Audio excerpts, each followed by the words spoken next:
Hello అండి, welcome back to our channel. మనకు evening అయితే చాలు కడుపులో ఎలుకలు అయితే పరిగెడుతూ ఉంటాయి. సో ఏదో ఒక స్నాక్ తినాలి తినాలి అని అనిపిస్తుంది కదా. సో అలాంటప్పుడు మనం టైం వేస్ట్ అయితే చేసేసుకోకుండా ఏం తినాలి అని చెప్పేసి ఇట్లాగే ఎగ్ బజ్జీని అయితే ట్రై చేయండి. చాలా చాలా టేస్టీగా అయితే ఉంటుంది. అండ్ ఇంట్లోనే దొరికే వాటితో చేస్తాం కాబట్టి చాలా సింపుల్గా కూడా అయిపోతుంది అనమాట. సో ఫస్ట్ దానికోసం నేను ఇట్లాగా 4 ఎగ్స్ అయితే తీసుకొని ఆ 4 ఎగ్స్ని ఒక విజిల్ వచ్చేంత వరకు మూత పెట్టేసి కుక్కర్లో అయితే ఉడికించుకున్నాను. సో ఉడికించిన తర్వాత ఒకసారి చల్లనీళ్ళు వేసేసి అది మొత్తం కూడా ఎగ్ చల్లారిపోయిన తర్వాత ఇట్లాగ ఒక ప్లేట్లోకి మనం కింద కొట్టేసి ఒకసారి ఎగ్ నేలకైతే కొట్టేసి మనం చేత్తో రబ్ చేసాము అంటే మనకు పైన ఉండే పొక్కు చాలా ఈజీగా అయితే వస్తుందండి. సో ఒకసారి మీరు ఎక్కువ ఎగ్స్ కానీ తీసుకున్నప్పుడు పొక్కు తీయడానికి కష్టపడుతుంటే ఈ ట్రిక్ అయితే యాడ్ చేసుకోండి. మనకు ఈజీగా ఎగ్ షెల్ అయితే ఇట్లాగా రిమూవ్ చేసేసుకోవచ్చు అనమాట. అట్లాగన్నీ రిమూవ్ చేసేసిన తర్వాత ఇక్కడ మధ్యలో నేను చూపిస్తున్న విధంగా ఒక ఎగ్ని 2 పీసెస్గా ఇట్లాగా హాఫ్కి అయితే కట్ చేసి పెట్టేసుకోండి. ఇప్పుడు మనం బ్యాటర్ని అయితే ప్రిపేర్ చేసుకోవాలి. దానికోసం వెడల్పాటి గిన్నెను అయితే తీసుకొని ఆ గిన్నెలో 1 కప్పు శనగపిండి అయితే వేసుకోవాలి. టేస్ట్కి తగ్గట్టు సాల్ట్ అయితే యాడ్ చేసుకోవాలి. ఇక్కడ వచ్చేసి నేను 1/2 టేబుల్ స్పూను సాల్ట్ అయితే యాడ్ చేశాను.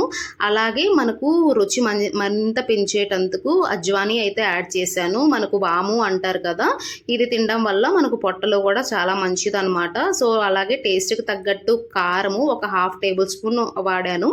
అలాగే ఒక చిటికెడు పసుపు, ధనియాల పొడి, జీలకర్ర పొడి కూడా వేసేసుకొని ఇవి మొత్తం కూడా కలిసేటట్టు ఒకసారి పిండిని ఇట్లాగా నేను చూపిస్తున్న విధంగా స్పూన్తో అయితే మిక్స్ చేసుకోండి. పిండిలో ఇవన్నీ నీట్గా చక్కగా కలిసిన తర్వాత ఉండలు లేకోకుండా మొత్తం ఇట్లాగా ఒకసారి అనేసుకొని వాటర్ కొంచెం కొంచెంగా వేసుకుంటూ పిండిని మరీ లూజ్గా కాకుండా మరీ గట్టిగా కాకుండా మన పిండిని అయితే ఆయిల్లో వేయడానికి సరిపడాలాగా మనం అయితే కన్సిస్టెన్సీ ఈ విధంగా అయితే ఉండేటట్టు వాటర్ అయితే కలుపుకోవాలి. మనం స్పూన్తో ఇట్లాగ పైకి అన్నాము అనంటే జస్ట్ ఒక రిబ్బన్ కట్ లాగా ఆ పిండి అయితే జారాలన్నమాట. అలా ఉంటే మనకైతే సరిపోతుంది. ఇప్పుడు మనం ముందుగానే ఎగ్స్ అయితే కట్ చేసి పెట్టుకున్నాం కదా, 1/2 ఎగ్స్.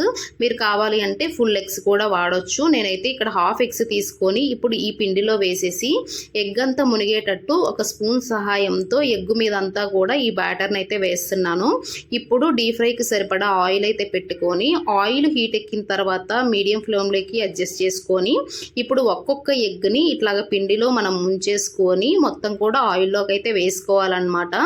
మీరు స్పూన్తో అయినా వేసుకోవచ్చు, లేదంటే హ్యాండ్ అయినా యూస్ చేసుకొని అయితే వేసుకోవచ్చు. ఇలాగ అన్నీ వేసిన తర్వాత మనం పిండి పూర్తిగా ఎగ్గు మునిగేటట్టయితే వేసుకోండి. లేదు అంటే ఎగ్గు ఆయిల్లో పగిలే ఛాన్స్ అయితే ఎక్కువ ఉంటుందన్నమాట. సో పిండి మొత్తం కూడా ఇట్లాగా ఎగ్గుకి పట్టేటట్టు ముంచుకొని మాత్రమే వేసుకోండి, లేదంటే ఆయిల్ పైన పడే అవకాశం అయితే ఉంటుంది. ఇట్లాగా 2 సైడ్స్ కాలిన తర్వాత మనం ఆయిల్లో నుంచి తీసేసుకొని ఒక టిష్యూ పేపర్ వేసుకున్న ప్లేట్లోకి అయితే వేసుకోవాలి. ఇలా చేస్తే వీటికి ఆయిల్ కూడా ఎక్కువ పట్టదు. ఇన్ కేస్ ఏమైనా కొంచెం ఆయిల్ ఉంది అనంటే మనం ఈ స్టెప్ వల్ల ఇట్లాగ పేపర్లో ఏదైనా వేసుకోవడం వల్ల ఆయిల్ కూడా పూర్తిగా పీల్చేస్తుంది అనమాట. మనం బయట కొనే పని లేకుండా ఇంట్లోనే ఇట్లా ఈజీగా అయితే చేసుకోవచ్చు అనమాట. సో ఇప్పుడు మనకు బ్యాటర్ అయితే కొంచెం మిగిలిపోయింది కదా, దాంతో ఒక ఫుల్ ఆనియన్ అయితే కట్ చేసుకొని ఆనియన్ ఈ పిండిలో మిక్స్ చేసి ఆనియన్ పకోడా అయితే వేసుకుంటున్నాను. సో మనకు పిండి మిగిలిపోయింది అన్న టెన్షన్ కూడా అవసరం లేదు. మనం ఇట్లాగా డిఫరెంట్ స్నాక్ కూడా చేసేయచ్చు అనమాట.